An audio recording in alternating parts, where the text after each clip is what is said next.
Assalamualaikum warahmatullahi wabarakatuh. Saya Sultan Daveno Julian dari Geologi 2019 dan di sini saya akan mempresentasikan tugas UTS AMDA tentang perakiran dampak dengan judul Proyek Stasiun MRT. Yang pertama adalah lokasi dari proyek ini sendiri. Di sini saya eh, memutuskan lokasi proyek berada di Kota Pekanbaru, Provinsi Riau. Uh, Sebelumnya, sedikit informasi tentang Kota Pekanbaru sendiri, di mana kota ini memiliki populasi sebesar 983.000 atau mendekati 1 juta berdasarkan sensus tahun 2020, di mana Kota Pekanbaru sebagai kota yang terpadat ketiga di Sumatera setelah Kota Medan dan juga Palembang. Di kota ini sendiri terdapat beberapa moda transportasi umum seperti taksi, bus, dan juga angkutan umum. Namun, sejak meningkatnya jumlah kendaraan bermotor pribadi, lalu lintas di jalan-jalan utama Pekanbaru mengalami kemacetan dan di jam-jam tertentu dan juga di hari besar atau di hari libur. Nah, kemudian untuk lokasi proyeknya sendiri, saya membagi menjadi di beberapa titik pembangunan, di mana titik-titik pembangunan ini berlokasi di 4 jalan utama di Pekanbaru, yaitu di Jalan Jenderal Sudirman, Jalan Soekarno-Hatta, Jalan Tuanku Tambusai, dan juga Jalan Riau. Dengan total memiliki 7 stasiun, yaitu Stasiun Bandar Udara Sultan Syarif Kasim II, Stasiun Flyover Harapan Raya, Stasiun Pustaka Wilayah Suman HS, Stasiun Jembatan Siak 4, Stasiun Arengka 2, Stasiun Simpang SKA, dan Stasiun Pasar Pagi Arengka. Kemudian kita akan membahas kondisi lingkungan dari titik-titik pembangunan tersebut. Titik-titik pembangunan stasiun ini sendiri ditentukan di tempat-tempat keramaian atau di tempat-tempat di mana orang-orang dapat atau idealnya menggunakan transportasi umum, di mana titik-titik tersebut berada di titik-titik pertemuan jalan-jalan utama di Pekanbaru, sehingga berdekatan juga dengan simpang-simpang dan lampu merah. Di beberapa titik stasiun yang dirancangkan, beberapanya terdapat di lahan yang kosong. Sedangkan beberapa titik lainnya itu merupakan daerah dengan adanya pemukiman warga, adanya lokasi komersil, dan ataupun area pemerintahan.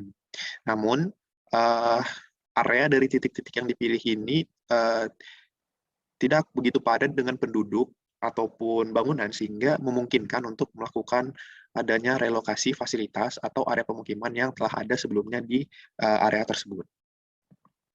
Nah, kemudian saya telah membuat bagan alir perakiraan dampak dari proyek ini. Pertama itu dari judul proyeknya sendiri, yaitu pembangunan stasiun MRT, di mana di sini saya membagi menjadi 3 tahap utama, yaitu yang pertama adalah tahap persiapan atau tahap prakonstruksi, kemudian ada tahap konstruksi, dan juga ada tahap operasional atau tahap pasca konstruksi.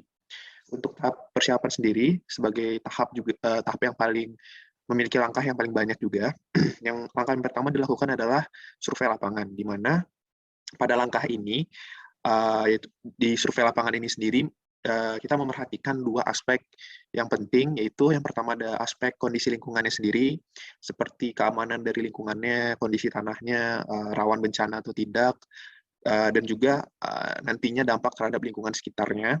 Kemudian aspek yang terpenting kedua itu adalah aspek dari masyarakatnya sendiri atau persepsi masyarakat, di mana kita melihat persetujuan ataupun opini dari masyarakat akan wacana dari proyek ini nantinya yang akan dijalankan.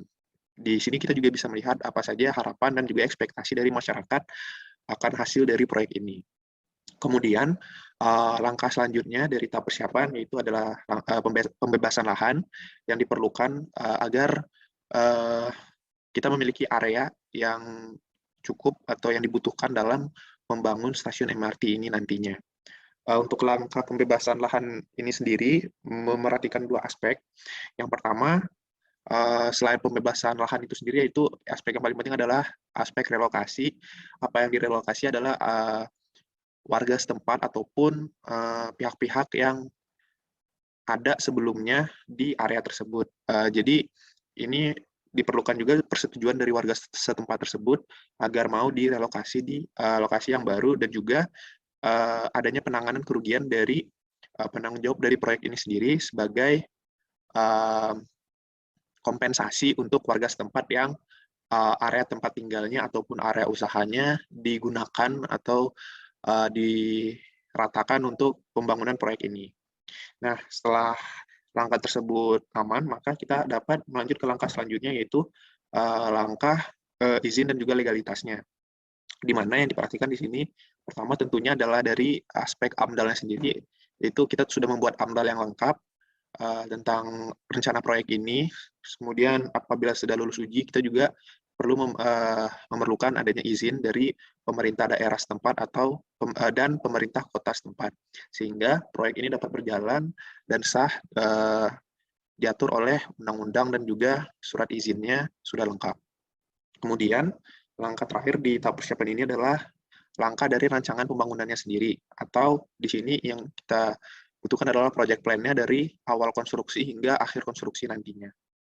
Nah, setelah tahap persiapannya sudah rampung, maka kita dapat berlanjut ke tahap konstruksi, di mana di tahap konstruksi ini ada dua hal yang diperlukan. Yang pertama itu sumber dayanya sendiri, di mana sumber dayanya itu terdiri dari SDM atau tenaga kerjanya seperti kontraktor, arsitek, dan lain-lain, dan juga bahan bangunannya sendiri, bahan-bahan pokoknya seperti logam, pasir, batu, dan juga lain-lain yang dibutuhkan dalam membangun fasilitas atau proyek ini untuk stasiun MRT.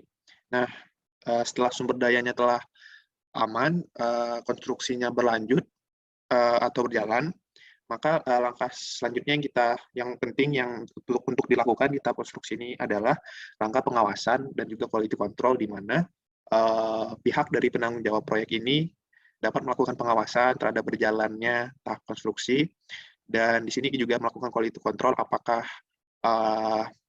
dalam proses konstruksi ini semuanya berjalan dengan lancar, sesuai dengan rencana, sesuai dengan project plan yang telah dibuat sebelumnya di tahap persiapan. Kemudian setelah selesai konstruksi dari proyek ini sudah rampung semuanya, maka kita dapat melanjutkan ke tahap operasional, yaitu tahap di mana proyek ini sudah selesai dan fasilitas yang dihasilkan pun sudah dapat digunakan untuk publik. Di tahap operasional ini terdapat dua langkah yang dapat dilakukan. Yang pertama yaitu adalah langkah pengecekan dan perawatan, di mana di sini tujuannya untuk menjaga kualitas dari fasilitas yang telah dibuat dan juga untuk memastikan agar tidak ada kesalahan ataupun kekurangan yang dapat menghambat produktivitas ataupun kenyamanan dari fasilitas yang telah kita buat ini. Kemudian kita juga akan melakukan analisa, atau di sini lebih spesifiknya yaitu analisa dampak. Dampak yang dimaksud adalah dampak yang dihasilkan atau yang diakibatkan oleh adanya atau sudah dibentuknya pembangunan stasiun MRT ini. Di mana dampak-dampak itu ada dampak sosial masyarakatnya, kemudian ada dampak secara lalu lintas, dan juga dampak di sektor ekonomi dan juga pariwisata. Nah, dampak selanjutnya saya akan menjelaskan tentang dampak lebih spesifik lagi yang terjadi ketika proyek ini nantinya akan berlangsung di setiap tahap-tahapannya, di mana tadi ada 3 tahapan utama, yaitu tahap persiapan, tahap konstruksi, dan juga tahap operasional. Yang pertama adalah tahap persiapan. Ada 2 jenis dampak yang dapat saya rangkum. Yang pertama ada dampak positifnya dulu, di mana dampak positifnya itu ada, yang pertama itu dengan adanya proyek ini kita dapat meningkatkan kesempatan kerja dan juga pembukaan lapangan kerja bagi warga setempat. Karena tadi di bagan alir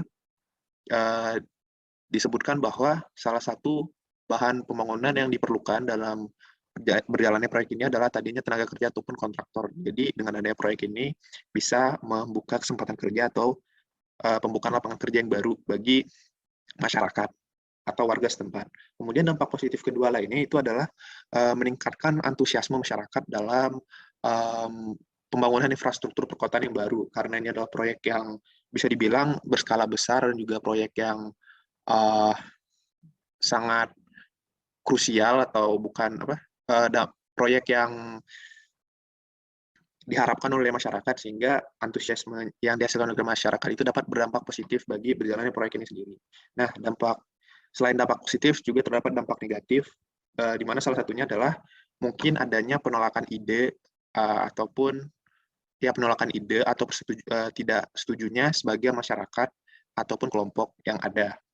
Karena di berbagai tempat ketika adanya proyek-proyek berskala besar yang melibatkan area atau lahan-lahan warga, akan banyak terjadi penolakan dari warga setempat yang tidak ingin lahannya digusur ataupun direlokasi, sehingga hal ini perlu menjadi perhatian utama bagi penanggung jawab proyek ini nantinya untuk ditangani. Kemudian, mungkin dampak negatif lainnya itu adalah adanya apabila proyek ini merupakan proyek pemerintah setempat, maka kemungkinan alokasi APBD untuk proyek ini dapat mengurangi anggaran ataupun alokasi APBD di sektor lainnya, karena di mana proyek MRT ini adalah proyek prioritas, sehingga diperlukan proses pembangunan yang konstruksi yang cepat, dan maka alokasinya juga kemungkinannya akan tinggi dan difokuskan, sehingga ya dapat mengurangi APBD untuk sektor lainnya. Nah, kemudian untuk setelah tahap persiapan, di tahap konstruksi sendiri terdapat juga dampak positif dan negatifnya. Untuk dampak positif, yang pertama itu masyarakat dapat melihat perkembangan infrastruktur secara langsung. Jadi tadi sebelumnya di tahap persiapan itu masyarakat sudah antusias. Pada tahap konstruksi sendiri masyarakat dapat melihat langsung perkembangan dari proyek yang sedang berjalan ini. Kemudian yang kedua mungkin ekspektasi dari masyarakat sendiri yang baik tentunya terhadap hasil rancangan proyek, karena umumnya pada proyek-proyek infrastruktur penanggung jawab proyek itu ataupun kontraktornya sudah mempublikasikan rancangan model dari fasilitas ataupun bangunan setelah proyek tersebut rampung, sehingga ekspektasi baik dari masyarakat itu akan sangat berguna terhadap berlangsungnya proyek ini nantinya. Kemudian adapun dampak negatif di tahap konstruksi ini, yang pertama yaitu mungkin terjadinya kemacetan yang berkelanjutan di beberapa titik tertentu, karena seperti yang bisa dilihat di gambar yang di bawah kanan itu salah satu contohnya pembangunan LRT di Jakarta dapat mempersempit jalan, dan juga dapat dampak yang membuat dampak negatif lainnya itu mengganggu kenyamanan masyarakat dalam beraktivitas di jalanan. Nah, setelah itu, setelah rampung di tahap konstruksi, maka di tahap operasional juga terdapat banyak dampak positif dan juga dampak negatifnya. Yang pertama, dampak positifnya itu sebagian masyarakat atau sebagian besar dari masyarakat akan beralih menggunakan MRT. Karena tadi MRT ini adalah salah satu transportasi umum yang diminati dan juga sangat efektif, yang paling efektif dari transportasi umum lainnya, sehingga masyarakat akan antusias untuk menggunakan MRT. Kemudian karena banyaknya antusiasme dari masyarakat yang menggunakan MRT tadi akan menyebabkan dampak positif lainnya, yaitu menurunnya jumlah penggunaan kendaraan bermotor di jalan raya. Hal ini akan berakibat ke lalu lintas yang akan lebih kurang persentase macetnya semakin berkurang, atau ya jalanan menjadi sedikit lebih sepi atau lebih sepi. Nah, di mana hal tersebut akan menyebabkan dampak positif lainnya, yaitu berkurangnya polusi udara dari emisi karbon yang berasal dari kendaraan bermotor. Kemudian juga dengan adanya MRT ini juga menyebabkan dampak positif lainnya, yaitu meningkatnya produktivitas masyarakat karena adanya kemudahan dalam commuting atau dalam perjalanan pulang pergi, sehingga sehingga warga setempat yang khawatir harus pulang lebih cepat atau pergi lebih awal karena takut macet atau hambatan lainnya di jalan raya akan lebih merasa tenang, karena dengan adanya MRT akan mempermudah mereka untuk beraktivitas di luar dan juga mempercepat waktu di perjalanan. Kemudian yang terakhir itu dampak positifnya, MRT ini sendiri dapat menjadi daya tarik untuk kotanya itu, sehingga dapat meningkatkan sektor ekonomi untuk daerah dan juga sektor pariwisatanya sendiri.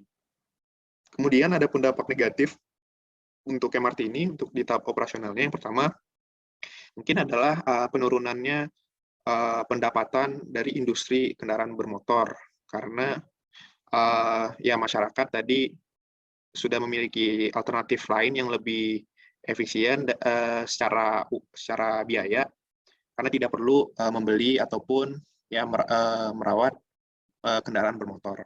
Kemudian yang kedua adalah mungkin adanya penurunan pendapatan dari usaha angkutan umum lainnya seperti ojek, oplet, bajai, dan lain-lain, karena kan sudah adanya MRT ini yang lebih canggih, yang lebih cepat, dan juga lebih efisien.